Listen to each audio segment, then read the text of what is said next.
Saline Middle. Welcome back to another episode of SMS Buzz. I'm your host, Sarah Yousif.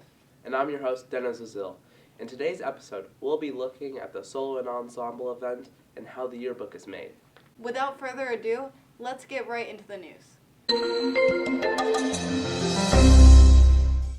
Now let's recap the solo and ensemble music event. One opportunity that 7th and 8th graders have in band and orchestra is playing in solo and ensemble. Students practice playing in a solo or an ensemble to perform for a judge. In turn, the judge gives them feedback and a rating based on their performance. Let's see what experiences students have had in solo and ensemble. So we played a piece by Antonin Dvorak. It was Opus 75, the first movement, called Cavatina. I played Mozart's Presto, K157. The song that I played at solo ensemble is called Serenade. For my ensemble, I played Duetto, and for my solo, I played Vega. Ensemble, I played the violin. I play the violin, and I played the trumpet. I played with Brady Sattler. My ensemble was a trio consisting of myself, Carter Pelletier, and Brian Kane. I played in a quartet. There were 4 of us, 2 violins, 1 viola, and 1 cello. Vivian Staples was second violinist, Tyrion Cooper was our violist, and Nadia Cruzweiser was the cello. So I think something that we could do better next time as a group was our counting was a little off and was really hard to struggle with, and we ended up having to drag a lot of notes. So one thing is staying on tempo and really counting our music well. I was a little bit nervous before I played it solo and ensemble. However, we had been practicing this particular piece for about 6 months beforehand, so we really had a good grip on it.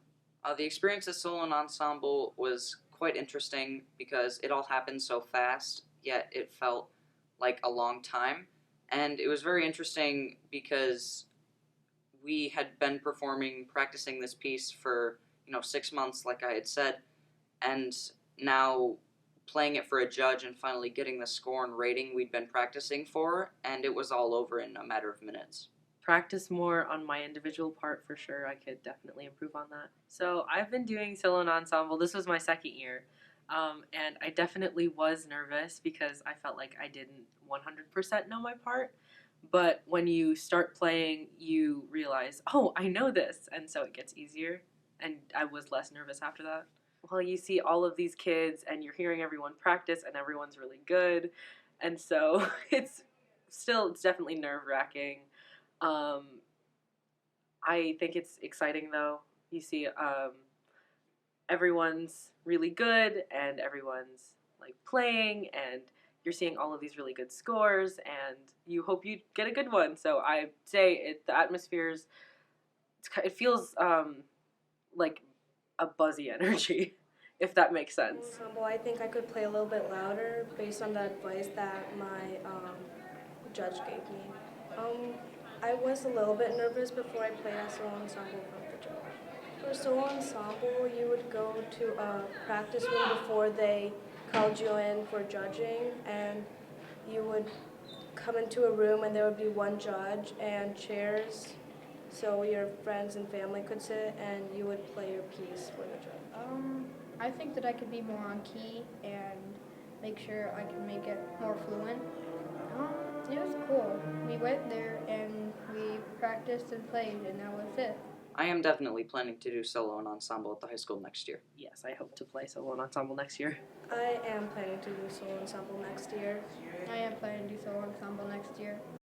All of the students from our school at solo and ensemble have done remarkably well. Some students did multiple performances this year. Out of these events, 41 received a superior rating, the highest possible score. We hope to see you next year at solo and ensemble. Now, let's get back to the studio. The January and February students of the month are in. In 8th grade, the winners are Travis Meza, Elena MacDonald, Lauren Durant, and Roman Bogfiglio. In 7th grade, Sydney Hastings, Kendall McNaughton, Jackson Phillips, Noah Reeve, and Leah Shaman are the students of the month.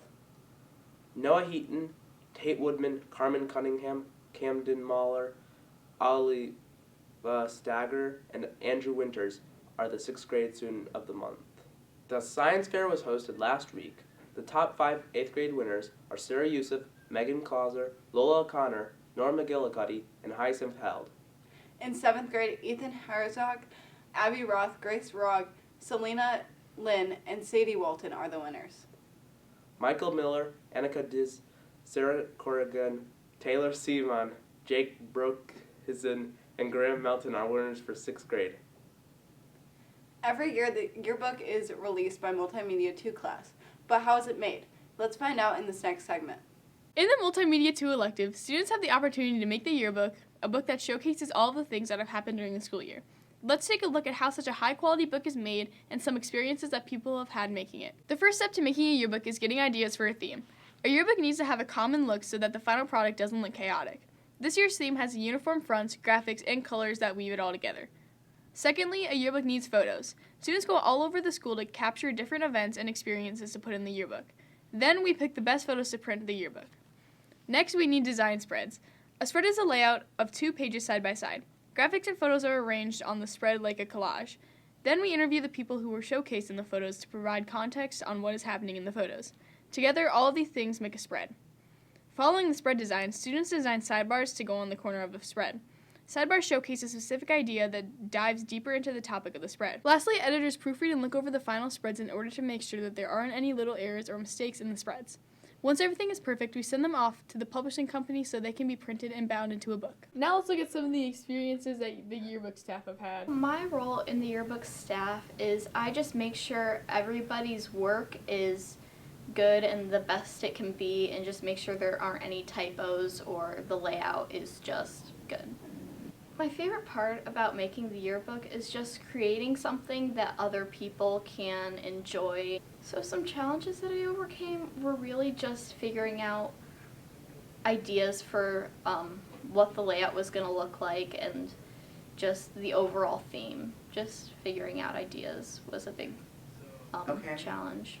So my favorite photo that I took for the yearbook is probably the one that I took at the student staff basketball game, when one of the teachers was in the air about to hit one of the volleyballs. My role is to kind of just help with all the spreads. So like I work with a group of people, and we've made like a couple spreads. Like right now we're working on the boys basketball one, and so we'll go out and take pictures and do interviews and stuff like that. My favorite part about making the yearbook is probably getting to like design things, and just like I liked getting to like draw the cover, and I like organizing it all on the paper. I haven't had many challenges personally, but one time I was tagging people in a photo so that they would be in the index of the yearbook, and I lost all the progress, and there was like a big group photo.